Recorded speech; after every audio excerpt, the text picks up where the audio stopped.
What's up, guys? Tyler here, and I am so excited to be joined for this session with Leanne Pinkerton. Leanne Pinkerton, everybody! Leanne is the Director of Academic Affairs, is that correct? Yes, that's right. Oh my goodness, at Bauxite School District, and she's a Google trainer, a Google expert, and just an all-around baller teacher, correct? Right. Would you agree? Yes. She definitely. says that all the time. She doesn't say baller, but she talks about how great she is as a teacher, which is accurate. Right. Okay, excellent. Leanne, is there anything I missed that you want to talk about yourself? Can you restart? Yeah, sure. Because you didn't tell me you're going to do all that. I'm sorry. No, just keep going. Just keep going. It's fine. I didn't know you were going to do all that. I'm sorry. I was just, was it a good intro? I mean, it's good. 1 to 10, what was it? 7. Okay. Okay. That's a C. I'll take that. Okay. So today. So you're just going to keep going? Yeah, is that cool? Do you want to restart? No, just keep going. So today we want to talk about how to build authentic relationships using Google Apps for education. Now, not everything we're talking about has to do with Google, but a good portion of it does because we both love Google and how you can incorporate it to better connect and build rapport with your students. And so before we get started, Leanne, is there anything that I haven't yelled at them already that you want to say? No, welcome to our talk, our TED Talk, our Google Talk. Our Google TED Talk. Yes. Thank you guys for coming. We're glad you're here. Thanks. Not sponsored by Google or TED Talks. We appreciate that you're not just watching this for PD hours. Exactly. You would watch this for fun no Right. matter what. Right. Exactly. Okay. So we have an intro slide, but I told you a little bit about, you know about me because I've already said it like 40 times, but Leanne is the Director of Academic Affairs. Mm-hmm. And so that's her title, but does that describe your personality? Yeah, pretty much. Okay, great. Yeah, I like to be in charge of things, hence the director part. Yeah. I'm into academics, because I was an educator, still That's am. So let's just tell them, though, we've been friends for about 5 years, and we actually had the same job. Like the job I have now was Tyler's job. That's true. That's true. And we're both working on our doctorate together. True. Taught her everything she knows. No, it's not true at all. That's true. All right, so I was an English teacher. Tyler was a math teacher. We are both into Google. I like cats and dogs. I'm allergic to cats. He likes Harry Potter I do. and skinny jeans. He's kind of a hipster. I'm not. Yeah. I'm kind of a, I don't I know. mean, people would call you hipster, probably. No, they wouldn't. No. No. I would say, What do you like? You like waterfalls? I do like waterfalls. Chases waterfalls? Yeah. Hashtag TLC. Right. You ever get tired of that joke? No. I think people probably want to hear about Google.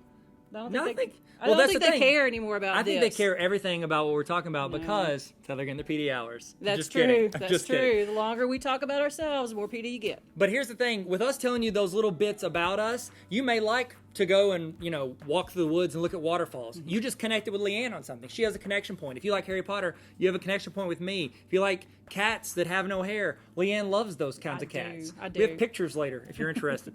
And so there's a way you can connect with people the more you know about them. If you just know their title, you don't always have a connection point, besides being an educator, if you're an educator. So that's some of the stuff we want to talk about. Now, we are unashamedly like the things we like, correct? Right. Like, I'm not ashamed of liking Harry Potter. It's a great book series. Right. I'm not ashamed of chasing waterfalls. It's fun. That's fair. It's fun. Don't go... Leanne, No. the chase... No? We said we weren't going to sing. Okay, Okay. so here's the deal, though. That's us. He's a Harry Potter. I'm a waterfall, whatever. But if we tried to be somebody else, we probably wouldn't be very good at that. If I pretended to like Harry Potter, which I don't, I'm sorry, I just don't. Hurts. If I pretended, I probably wouldn't do a very good job at it. So I think our first slide is about just be yourself. Just be authentic with your students. Be yourself in your career, because being yourself is going to be obviously going to be a lot better than if you're trying to be a imitation of someone else. Absolutely. And I think that's the thing with young people. They're very good at seeing through when you're not authentic, correct? And it's True. like, I feel like we've transitioned even over the past couple generations with people not being okay with being inauthentic. And I think the internet plays a big part in that because people can go and look and see if you are actually into stuff that you say. And like if you're a teacher and you're like, oh yeah, I like watching, what's a show kids watch now? I don't know. American Idol? No. I don't Jersey think so. Shore? Is that No, still a thing? I don't know. Okay. Outer Banks was on. Oh, Outer Banks. Okay, so if you're like, oh, the kids are like talking about Outer Banks, you're like, oh yeah, I love that show. It's great. Blah, blah, blah. They're going to see pretty quickly if you don't know what you're talking about. Right. It's the same thing when we did interviews and we'd have someone come in and they knew that we cared about technology at our district and they were like, oh yeah, I love creating things in the drive and we'll do projects in the drive. And we're like, you don't know what you're talking about. And Right. so if you fake it and someone really knows about something, they're gonna see through that. And students do the same thing with personality. So don't pretend to be like the cool teacher. And I feel like, like the generic movie version of the cool teacher is always like sitting on a desk and they're like, hey guys, what's the haps? What's going on? You know what I'm talking about? That's like you, right? No, I would never pretend, do that. Don't pretend to be like Tyler. If you're I would not never do Tyler, that. don't pretend I to would be never Tyler. do that. What's the haps, guys? Just kidding. Just kidding. You like Alice Keeler? Yes, I do like Alice Keeler. I saw her at Dawson Co-op one time. She was great. Oh, wow. So she said this quote, good teachers can't be replaced by technology. Technology allows teachers to spend more time on their learners and building relationships. That's good. Yeah. What does that mean, Leanne?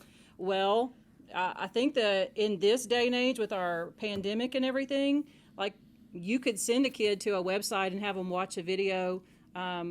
They might learn what they need to learn, they might not, but they're not going to have a connection with anybody. And that's where the teacher comes in, and that's what it's probably your most important role is to make a connection with your kids. Yeah, and I think one practical way to do that now with the situation we're in, if, say the next time you're in class, it is virtual. Yes, you're talking to the whole class if you're on a Zoom or a Google Meet, and you're chatting with everybody, whereas that would have been you standing in front of the class and then them learning and talking to them, and then they leave and they have 5 minutes to get to the next class. It didn't leave a lot of time for you to chat with students after class. Right. Now what I do is I encourage my teachers, after class ends and 30 students leave your Zoom or your Google Meet, you can sit in there, and if there's 2 or 3 that want to sit around and talk or chat or whatever it is, you have that opportunity now to talk as long as you care to. And so it's a really great way to expand what you didn't have the time for in a traditional classroom. Right. So. A lot of our little elementary classrooms, the little kids, 2nd and 3rd graders, are meeting via Google Meets and Google Hangouts.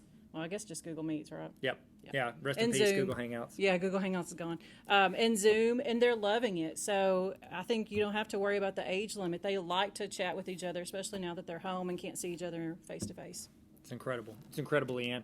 Okay, so we did an Alice Keeler quote, so we're going to do a Tyler quote. You guys ever seen those Twitter chats where they like ask questions and people answer them and they go through? You do so those. I've done them before. So Dr. Lang asked, he said, beyond expectations and praise, how do you cultivate genuine relationships with students? And my answer, we quoted it because it's just such a great quote that I had. Just kidding. Hashtag sarcasm. I said, ask them what they like and spend a few minutes watching and reading it. Teacher homework is studying student interests.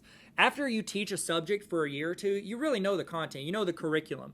Your goal now is to understand your students, build connections with them, learn how they learn best, and then try to adapt your teaching in a way that connects with their personal learning styles, or even just build rapport. So, for instance, in the classroom, if my students mention a website or some, say it's an Instagram account, like they're like, oh, I like House of Highlights on Instagram.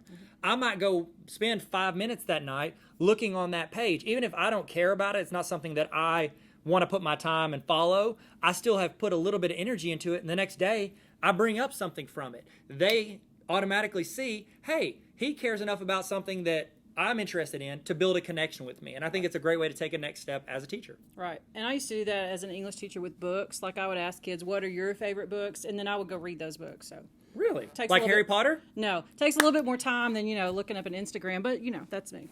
Yeah, well, you didn't read the best sold book series of our time, so I don't know how hard you really tried. Just kidding. Just kidding. So here's a quote that I brought to our school on my own without anyone's help. I'm kidding. Leanne brought it over here. And it's a quote that became so important for kind of getting insight into people. We added it into our list of questions when we did interviews. Do y'all still ask people that in interviews? No. Wow. But it was good. It was good when we had it. Had a good run for those couple years that I asked it. So the quote is by James Comer, and it says, no significant learning occurs without a significant relationship. Now, I feel like in interviews, there are 2 levels to this question. And the one we usually got the answer for was a teacher's connection to students. And what would your thoughts be on that, Leanne? Well, we would just say, what does this quote mean to you? We'd say that quote, and we'd say, what does that mean to you? And hopefully what we would see or hear is someone say that they can't learn from someone that they don't like, and so that they try to build relationships with students. Yep. I don't know what Tyler's going at with his second level. Well, whenever we're interviewing teachers, the first level is with students. The second level would be with administrators. And so whenever we would want them to think through the process of not only me being the leader in my classroom, but also working for another leader in the district. And so the next level teachers, when they answer that, they would say, yes, I want to build relationships, significant relationships with my students where they care not only about the subject, but they don't want to disappoint me. It adds a whole nother level to doing your work. And then they would also have that same relationship with their administrator. They would build a relationship there, and that way, when that administrator came in their room to say that something that they did well or something they can improve on, I'm not going to get offended because I know that administrator cares about me. And so I think that's the next level of it. Yeah, that was good stuff. Thanks, Leanne. Appreciate you. You're welcome. Too bad you don't ask that in interviews anymore. I'm just kidding. You did a survey once. Do you remember? I do remember. It was about what makes teachers awesome, and I just did this via social media, and people just answered about their favorite teachers and what made them really, great teachers, what made them go to the next level. You want me to? Yeah, please. Slides. Yeah, I don't know how to work Google. Okay. I'm just kidding. So numbers also. Yeah. We have numbers here. Favorite teacher. 70% of our respondees said that their favorite teacher made a connection with them, like an individual connection. They went out of their way. 90% said... We just made up the percentages. Yeah, These did. are the top 3 things that mattered. Yes. We just put numbers on it because it looks prettier when you add graphs to it. Yes. 90% said that they reached out and went above and beyond to just do something extra to show that they cared about them. Or reached out and went above and beyond in their classroom. So, and then that leads to our third thing that their favorite teachers all had in common, which is they made learning fun and interesting. So they did something extra. Exactly. And one of the things that always bothers me is when people think if you are a fun teacher, that equates to not doing real work in your class. Right. How many of us enjoy stuff, but we also learn from it? It's like the best of both worlds. It's like you're not only are you educated, you're entertained in the process. And I mean, have you ever learned from a documentary? Yeah, what's your favorite documentary of all time? I don't know. I just watched Waco last night. Ooh, Amanda watched that. Did you like it? I did like it. It was good? Yeah. You finished it? Yes. Okay, solid. Don't watch it, though. It's probably rated R. Leanne, you should never promote that. I watched The Last Dance. Did anybody else watch The Last Dance? In the comments, let me know what you thought of The Last Dance if you watched it. Michael Jordan documentary? Did you watch it? No. That kind of hurts. That hurts, Leanne. But it's fine. It's fine. Waco's good, too. Yeah. Okay, so, look, who are all these people? Who are all these people in the picture? So we actually have several people there from Bauxite Schools. If you are from Bauxite Schools, you'll recognize some of them. We have Mr. Quinn, Miss Pinkerton there with blonde hair. That's you. That's me. Micah Brown, our librarian. And this was at Waco, right? It said the Alamo. Same thing. That's okay. I may have misunderstood. I'm just kidding. Remember the Alamo, Tyler. Remember Oh, the Alamo? yeah, you're right. Okay. Sorry. Hashtag. Okay. Mr. Donahue, our superintendent, and then we have the separated two. Tyler and Josh. Tyler and Josh. We're in Conway now, but at different locations. Yes. NLC College. That was when I was looking this a second ago, I noticed they're separated from everybody else because they've left us. Well, no, y'all pushed us over there. Y'all said, why don't you guys stand over here, and we'll stand over here. We should have cropped the photo as soon as you left. That's hurts. Yeah. So how does this make us more authentic? How does it make you a better teacher if you're more authentic in the classroom? I think, like you said earlier, kids just know when you're not yourself, and, they can see through it. So would you, question. Okay. If I'm a student, would I rather have a teacher who pretends to like the stuff I like or someone who is authentic to themselves but knows or cares enough to invest in some of the stuff that I like? I'm going to go with number 2. That's what I would go with as well. Why is that? Why do you think that's more beneficial than just pretending to like the things students like? Well, because if I were trying to get you to like me and I pretended to like Michael Jordan, pretty sure you'd see through it. Yeah, and then when I did, it's probably going to hurt because it'd been like essentially you lying to me about a connection point. It was like, oh, they're faking it. Or here's another thing too. Think of this feeling. Think of the last show you watched on Netflix that you really got into. You thinking of it? What's your favorite show? What is it? Like my favorite show ever? Or like a show that you just love on Netflix. Oh, man. I don't know. I didn't know you were going to ask me that. Well, I mean, it's just a TV show, so. I don't know. It'd probably be something dumb, like one of those shows where they meet and they get married and then they have 6 weeks to decide if they want to stay married. Excellent. I saw 2 of those this summer. Wow, that's a commitment. So you bring that up. If the first thing I said is, oh, that's dumb, or that's stupid, that's going to hurt your feelings. Well, I think you just said that. I would never, no, I was saying if I said that. Okay. I would never say that. Okay. I just said it's a commitment. So if you say that, if a student says they like something, chances are it probably is dumb, okay? Because they're teenagers or they're younger than that. They don't know yet. They haven't developed yet completely, but they're into it. And so if you say you don't like it or it's not cool or whatever it is, not worth your time, that's like saying that almost feels like you're saying that about them, and it's just a connection point. So while what they think or what they like might not be something you like, don't just say that. Don't say, oh, yeah, I don't like that. It's terrible. Right. Like, it's just going to hurt their feelings. So you can be authentic and not be mean. True. Excellent. We're anti-mean. Okay, so you might be thinking to yourself, I don't need new friends, so why should I make friends with my students? And that's the thing. We're not trying to encourage you to become besties with your students. We're just saying make a meaningful relationship. So on the slide you have here, that's actually 3 of my friends there, and they're all wearing cat shirts, which I love. I don't know how they all decided to do that the same day. We were going to a PD, and Leanne brought, those are all Leanne's cat shirts. She And brought all of us to wear. I still wear all of them. Great choices. Yes. Great choices. Anyway, so those are friends. And my students, even though I love them, I still love them to this day, they weren't my friends. And so we're going to encourage you to be selective with what you choose to share. Remember, you're not their buddy, but you can still be close to them. You can care about them without being their, I don't know. Their pal. Their pal, their buddy. Yeah, because that means that they're going to start pushing the line and see how far they can get in their classroom. Whereas if you set, hey, I'm the authority figure in here, however, I do care about you, it's a different relationship. And so that's what you want to push for. Right. So Google has one of the best ways to connect and build relationships with people. So starting out, let's look at email. First off, answer all of your emails, okay? Time frame, that's debatable of like 24 hours or 48 hours. Leanne likes to get to emails quickly. I just guarantee that I will get to it eventually. And so with emails, if a student sends you an email, especially when you're not in a traditional classroom, it counts there, but it's even more so whenever you're working remotely or online. If a student reaches out via email and you do not respond, or you see it and you're like, oh, I didn't get to it, or I got too many emails, I can't catch up, I'll just mark them all. If you do that and a student had reached out to you and you don't respond, that equates to them sitting in your class, them raising their hand and saying, I have a question. You look them in the eyes and you ignore them. Right. That's what you're doing, because email is still a valid form of communication for them, and they expect an answer and a response, even if they don't always respond themselves. Right. Correct? And I'm going to go out on a limb and say I would respond the same day, even if it's not your work hours. That's just what I would do.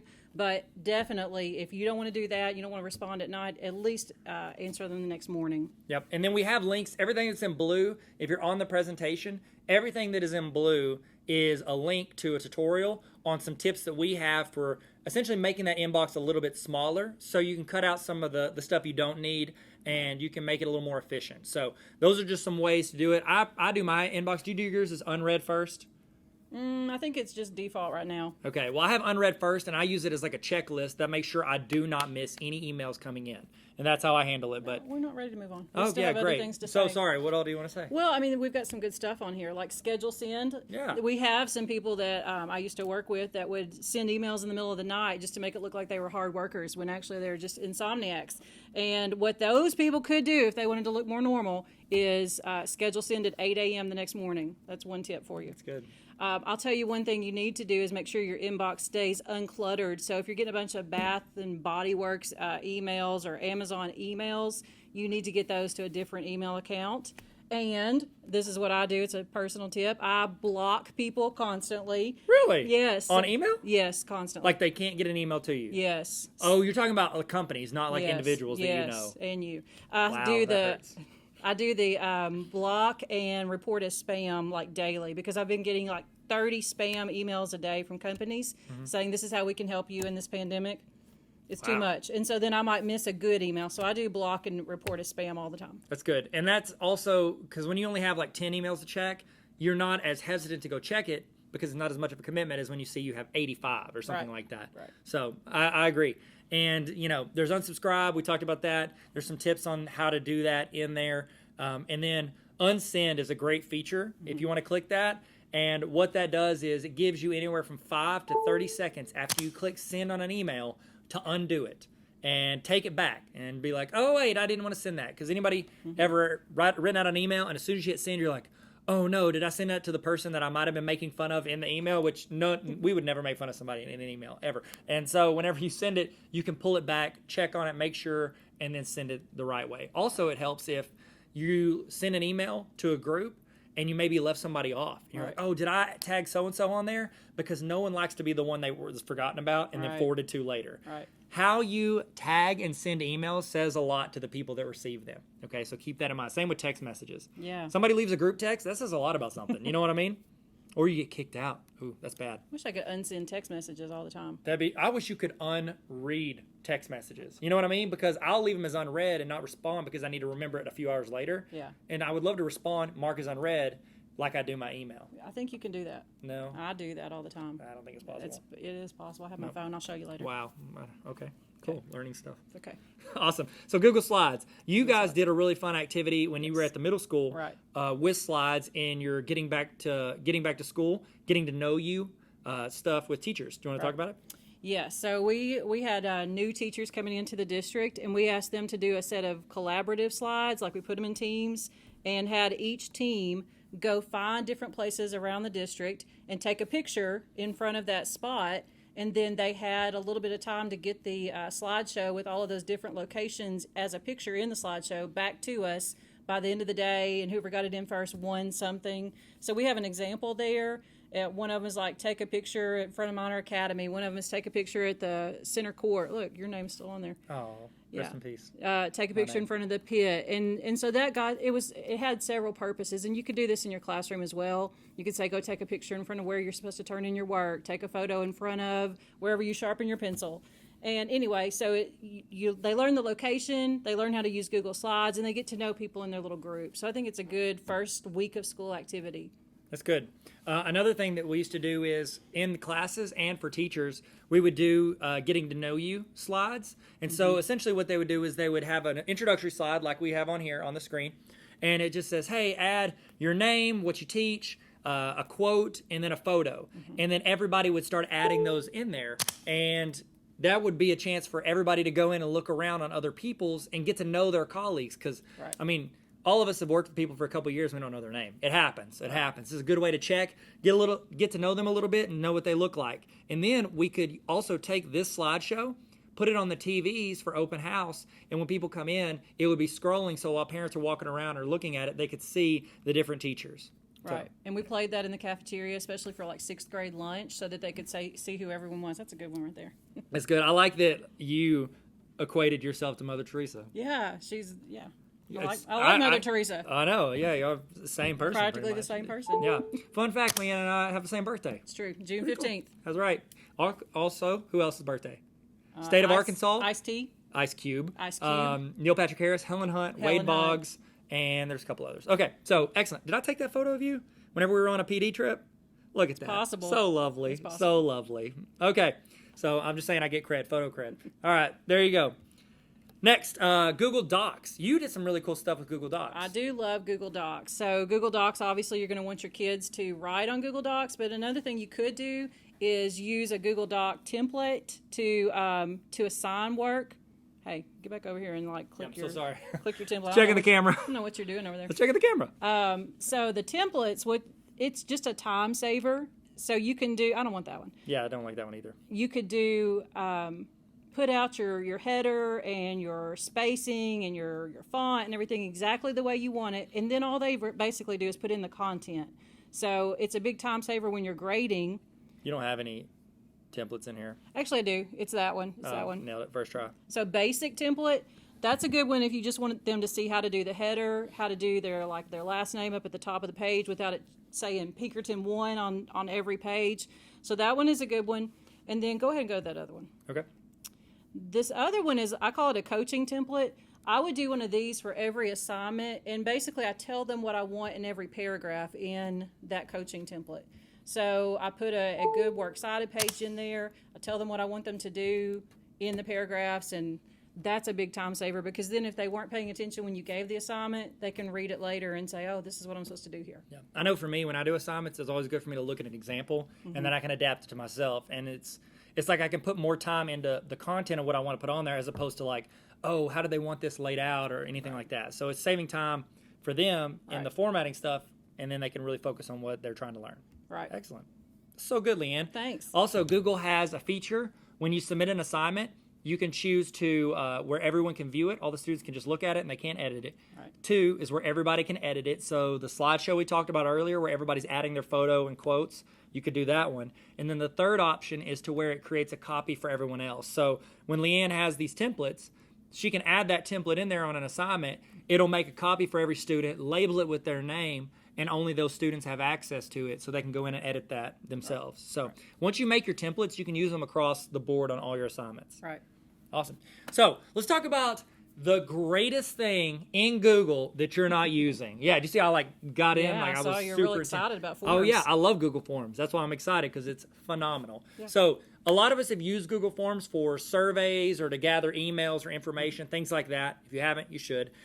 Speaking of, this first link is a resource for getting to know you. And so if you click that link in your presentation, it's going to ask you to make a copy.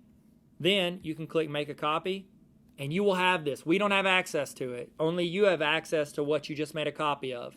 And this is essentially a form for the first week of school, getting to know your students. Right. And so once it gets done loading, there it is, you can send this out to your students. You can get their name, first and last name, what class period they're in, and then you'll have a spreadsheet afterwards of all of your students and all of your classes, information on them. So if you have a meeting with the student or a parent, you can go in and look at the information on the student and be like, oh, they're into this, they like this. It builds connection points. Right, and you could do this with elementary kids too. You might have, let's say we do get to have an open house where parents actually show up. You could have iPads with this form already ready to go on the iPads or on Chromebooks, and then just let them fill that out about their child. It's so good, Leanne. I know. Wow, you worded that so well. Excellent. So I want to talk a little bit about something else in forms, and I get pretty hype about this. Should I just move out of the way? No. Please stay involved. This is great. I get pretty hype about this because this empowers the teacher to take full control of their classroom and the learning, and they can differentiate based on each student's success. So here's an example Google form, and you can use this as a template. Use the link in the presentation. It'll ask you to make a copy. That is now yours. Change it from Pythagorean theorem to whatever it is you're teaching, and you can keep adjusting that template and then making copies of it so you're not starting from scratch. So this is actually the first form I ever made in Google Forms. Fun fact. Really? Made it at a PD with Really? Tanya McMillan. Yep. How about that? And it took us like 15 minutes and we made this. So it doesn't take long. You just copy paste stuff and then find the resources. So I start with list everything you know. I'll just say a lot. Students would hopefully do that, more than that. Now, then I go ahead and find the YouTube video teaching what it is I want to teach. So instead of taking the time out of my class for me to present it, students can go in and watch it at their own pace, because some students might already know. Some students might prefer to go find a different video. I don't have to repeat it if they didn't understand it. They just rewind it. So there are a bunch of options for how it can help them. Do you want to make a comment about my face on there? It's just kind of funny that you chose a video of yourself. Of course. Why would I not? Why would I not? There's Khan Academy. Well, let's not get into that. Okay, so then I ask a question. All right, and this is where Google Forms gets pretty great, because we've all been able to put in YouTube videos and all that other stuff, questions and assessments in there. This is where it gets good as an assignment. Which side's the hypotenuse, Leanne? C. That's correct. Good job. So if I hit C and hit next, I move on to the next page. It was a quiz. Now I'm going to back up. Let's say I got it wrong. Right. Let's say I'm a student and I selected A, which is incorrect. I don't know that I got it wrong. I don't know that, okay, unless you tell them that they did after they answer it. What it does is, instead of them going to the next page in the order of operations, they bounce down to a different page and they can get extra help. So what you did is I put in like the infographic of what a hypotenuse is. I put in text describing it, and then I put another video of someone that is not me. I feel like he's saying that really complicated. What he's trying to say is that the kid will go to a different question based on whether or not they got the first question right. Exactly. So if they didn't get it right, they're going to get a different screen than if they got it wrong. Correct. And so that student doesn't know they got it wrong. They just think they're working through the assignment, and it's going to essentially adapt based on if they get the questions right or wrong.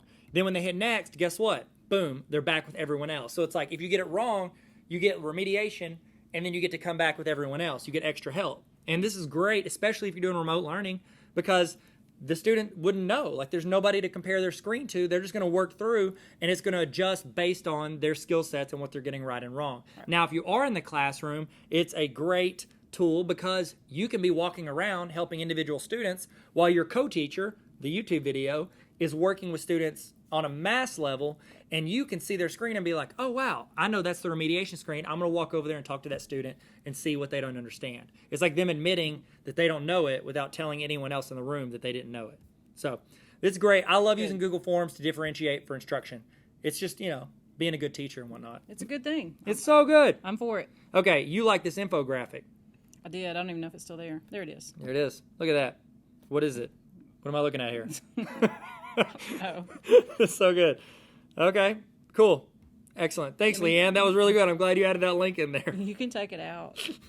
No, I mean, this girl made it. I mean, we're just giving her credit for making her little picture. I like it. It's so good. Okay, so if you click the other link on the classroom discipline, you can get a copy of an example classroom discipline form.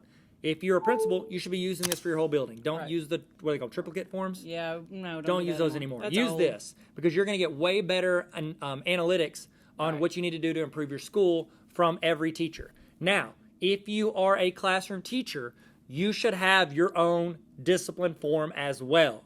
Okay? Yes, you have a district-wide or school-wide form that you fill out. You should have one for your classroom. Here's my opinion. You should have one for discipline, stuff they do wrong, but also add in whenever they do something above what is expected of them, the good stuff. Because when you sit down for parent-teacher conferences and you sort your spreadsheet with all this information, yes, you might have to tell the parent, look, they acted up 5 times and it was always because they were picking on this kid or whatever it was. But you'll also have 3 times that they did something exceptional. They went above and beyond. They were a leader in the classroom. You're adding in some of the good stuff, which makes the stuff you want them to correct go a lot further. Right. Yeah, so if you're a district leader and you're not using this this Google Form discipline, then you're missing out. You're wasting money. This is excellent, and we've showed it to several districts, and they've adopted it, and they're using it and loving it just like we do. Oh, yeah, because it's great, and they should. Yep. Excellent. Cool. Needs assessment survey. If you click this link, it goes to something you can send out to your teachers or your parents and get an idea of areas you can improve on. We used to do this building-wide and district-wide. Send it out anonymously. We wanted to hear from people. What can we be doing better? Because too often people build like their formative opinion on how everything's going based on the 2 people who have told them. Right. And usually squeaky wheels are the loudest. So we like to think we're not doing a good job when 95% of your teachers or your parents might be happy. Right. So we did this actually just recently once everyone went home for the pandemic. We did it with students, and we did a different version with parents, and then a different version with our teachers, and just got feedback from all of them. And we did find that, you know, one of the things we weren't really even thinking about that our seniors were missing out on was heavily on their mind. So you do get valid info if you do either anonymous or collect their email addresses. Either way. Wow. Probably get better answers if you do it anonymous, but sometimes you need their email addresses to make sure that, you know, it's only your teachers that are voting on this or are having an input. That's good. And plus you can follow up. If they say something really mean about you, you can follow up with them. Like, hey, I saw what you said. Saw what you said. We ain't cool. You need to find another district. I'm kidding, but seriously. Okay, so teach with memes. All right. Who doesn't like memes? Memes are very popular right now. I like memes. I love memes. You know, I like a good GIF too. Yeah, I like a GIF too. Me too. So we're both on the GIF fan club. We don't say GIF. So no. We say it the correct way. Let's just declare it. It's GIF. It's not GIF. Tell us in the comments if you agree or disagree with the correct way to say that. But it doesn't matter because it's GIF. That's true. Okay. All right, so I have an assignment here, Teach with Memes. And I want to say I made this with maybe a high school English class. Oh, you're just going to fix that. Yeah, okay. There you go. Go for it. Cool. Wish I knew how to use Google. That's Apple, but yeah, go ahead. So, no, this was a comp class. So basically we had kids go find, or had students go find the memes that they loved and then sort of write a little bit about why they thought that one was universal. And so if you've ever heard the word theme, you know, theme is supposed to be a universal thing, so it applies across time, across locations. And so they had to prove that they knew what universal meant or what a theme really was. So it was teaching theme via memes. So that's that little assignment. And it rhymes, so that's how you know theme it's via good. meme. It's so good, Leanne. Thanks. Excellent. And they loved it. Oh, we did say you can't have cuss words in your meme. That's always a valid rule to have. Excellent. Okay, so have any of you guys ever heard of YouTube? No. Anyone? No? No one? It's okay. You should. It is the second largest search engine in the world. Do you know that? No. Yeah. Google's number 1. YouTube's number 2. Guess who owns both of them? Google. Google does. Very good. 1 point for Leanne. Yeah. 10 points to Gryffindor. Am I right? Just kidding. You're Ravenclaw. Okay, so whenever you are wanting to teach your students something, YouTube is, I mean, essentially the greatest learning tool in the history of the world. Like, it is. Like, you can learn almost anything instantly from the phone in your pocket. Okay? So whenever you want to teach something, don't think that you have to reinvent the wheel or that it has to be. It's always better if it comes from you because you control the content and your students have a connection with you, and it helps you build more of a connection with them because they do connect with people via video. However, if you don't have the time, resources, or you just don't want to make videos of yourself, there are people that you can find that have resources for teachers on YouTube.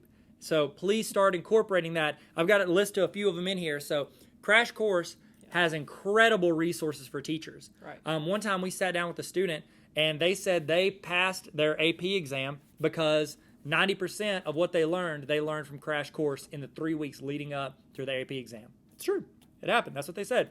So another one, Tom Ritchie. He's a history teacher. Love Tom Ritchie. Does a great job. Tyler DeWitt, science. Great job. And then, what is that? Tarver Academy. How did that get there? Who knows? Oh, who knows? Math and Google and whatever. You still have that slide of you and Khan Yeah. from Khan Academy? Yeah, It's not in here anymore? No, Okay. it's not. So a couple things you need to know about YouTube while you do this. What I would recommend, it takes a lot of time to find resources that connect with students. I would recommend letting the students find the resources for you. Oh, a good So idea. whenever you're like, hey, we're talking about the American Revolution, everybody go out and find a 3-minute or less video related to blank.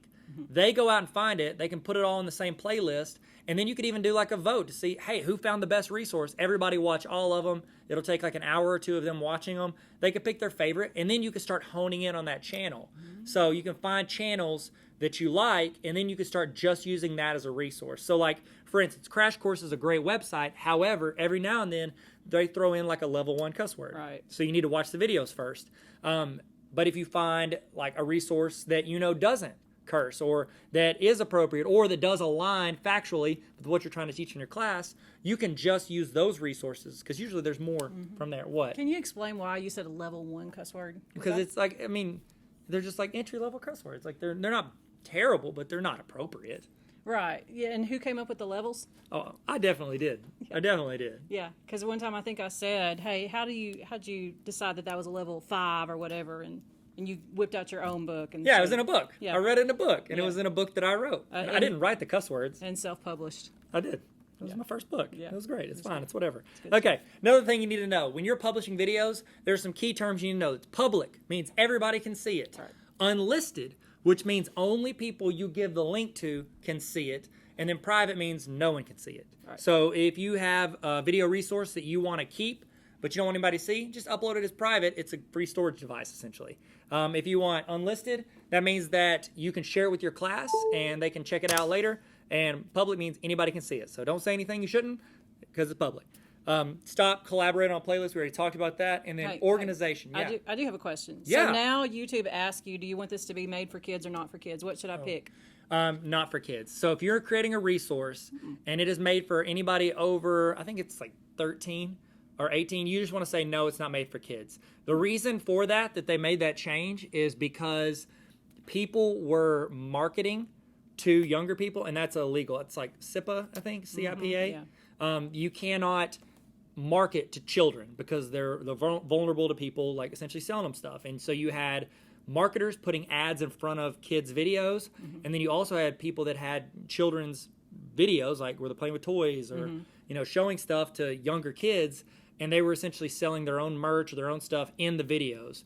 And so you can no longer put advertising on videos made for kids. So I have a lot of math YouTube videos and Google tutorials. The math videos could be used, like you could view that as like, oh, it's for high school kids, and younger kids, if they're advanced, they could watch them too. But it's not made for kids. It's made for everybody. I'm not trying to market to children. Right. So that's why everybody asks you that, because it was a big deal, and it's going to continue to, because they want to protect kids. So cool. Great question, Leanne. Thanks. Wow. Okay. Wow. Organization? Yep. Okay. Organization. Organize all of your links into playlists. Even if you don't ever create a YouTube video, you can have a great channel that provides value to your students by creating playlists that they can utilize. There you go. Great. Thank you. Technology is best when it brings people together. I agree. Yeah. So here's some people that like Tyler. Well, and they reached out and said, hey, we like Tyler. And so he went and took a picture with That's them. not how that happened at all, Leanne. Exactly We were how it happened. we were doing this presentation somewhere, and they came up and said, hey, we used to use your math videos in class. And so it was cool because they felt like they knew me because I joked around in the videos. I'd shown my personality, Right. and they connected with me. And so when they came up, it was really cool because they felt like they knew me because they did. They'd seen hours of me teaching them stuff. And so technology can bring you closer to your class and then people all across the world if you're willing to put yourself out there and teach using technology. There you go. You can build authentic relationships utilizing technology. And if anybody says they can't, they're wrong. I agree. Boom. Is that the last? That's Google Classroom. Oh, Google Classroom. Yeah, I'm a big fan of Google Classroom. Good. That's why I put it in there. Yeah. So I will say one thing, and let your kids comment in the Google Classroom. Don't be the only one that can speak in the Google Classroom, especially now that we're all at home.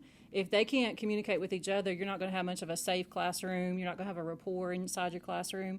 So let them comment on your stuff. If someone gets out of hand, you can obviously mute them so that they can't comment anymore. Another thing you could do, and I think this is fun, is you can make a little GIF of your students and make that your Google Classroom header, which I do. That's really fun. cool. Yeah. Good choice. Yeah. Yeah. Keep those conversations going. That's essentially like online texting, but you're covered because it's owned by the school. So. Right, and everyone can see it. There's no hidden stuff there, so you don't have to worry about any kind of ethics issues if everyone can see the conversations. So good. What's this creepy thing in the I photo? love that cat. That cat is like my spirit animal right there. Wow. I love that cat.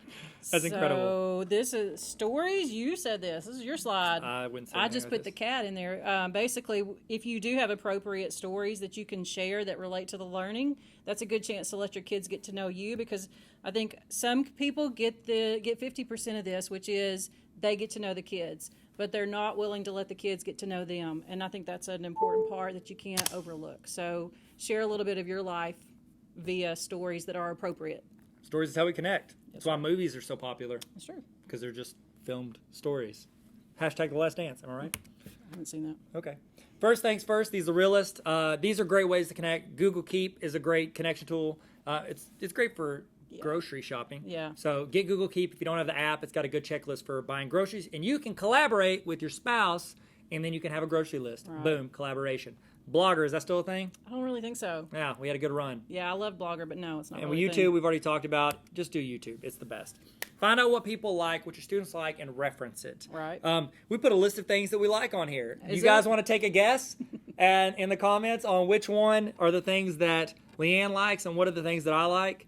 There's two that I like, two that she likes, and then one that we both like. Oh, that's true. Yeah. Yeah, I don't even know who one of those is. Yeah. Well, then that's probably not you. That's probably right. The number 3, that's not me. That's Tyler. Whoever the guy is with the number 3 cat. Chance. Yeah. Chance the rapper. That's it. Look All at right. you. You Heard do of him. know. Yeah, Grumpy Cat. I love Grumpy Cat. You probably can't tell, but that's a little picture there. That's TLC, That's TLC. music video chasing waterfalls. Yes. Leanne, I put that joke in there. And then you said a while ago, I think you called me Ravenclaw. I Yeah. took an online quiz. I'm actually Gryffindor. Really? Yes, Well, touche. because I'm brave like Harry Potter. I've always said that. Yeah. And then we both like Walking Dead. Walking Dead. Hey, Rick. Yeah, he had a good run. Yes. Spoiler alert. Yeah. Man.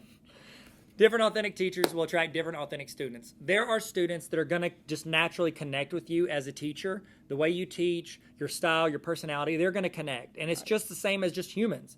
There are people that connect. Your coworkers you connect with better than others. It's because we all have certain personalities that we jive with a little better. Right. And so don't feel like upset if there's a student that connects with Leanne that I don't connect with. It's the personality thing, and it's just the way you connect. It doesn't mean they can't appreciate what you're doing and you can't connect with them and build rapport, but there's just some, it's just more natural. Right. I agree. Same thing with adults. We have adults that are going to like Tyler. We have adults that are going to like me. It's true. Most of them like you because you're great. No, I think Incredible. most of them like you because you're friendly. That's fair. Yeah. It's true. I was being nice. Okay. So one of the big things you have to do is you have to accept yourself for who you are and go all in on it. Right. I think that people that you can always try to get better. You can always try to improve things about yourself, but we all have a certain personality. I'm always going to be a better version of myself if I lean into that as opposed to trying to be Leanne. I want to be 80% of what I can be of Leanne's personality when I can be 100% myself. True. So I've had teachers that I love, but if I tried to emulate that teacher and act just like them, I would just flop. And so I think some teachers are drawn to who you really are. Maybe not every kid, but some kids are going to be drawn to who you truly are. So just be yourself. So good, Leanne. Thank you. Excellent. We should end on that. Oh yeah, let's just end on that. Well, no, we got a quote by an amazing educator. Can I read it? Yeah, just read it. This says, Google is just a tool to help you do what you should be doing anyway, building relationships. There you go. That's Technology a good helps. Yes, that's such a good quote. Who said that? No. Leanne did. Yeah. Great job, Leanne. Thanks. Excellent. Thank you guys so much for joining us for this session. We have links to resources in this presentation, also in the description. Leanne, Yeah, We did it. That's it for me. Good job. Look at us. Virtual high five, social distancing. Sorry. Ooh, ooh. My bad. Sorry, pandemic. Forgot. Okay, thank you guys so much for joining us, and I'll see you at the next session. Bye.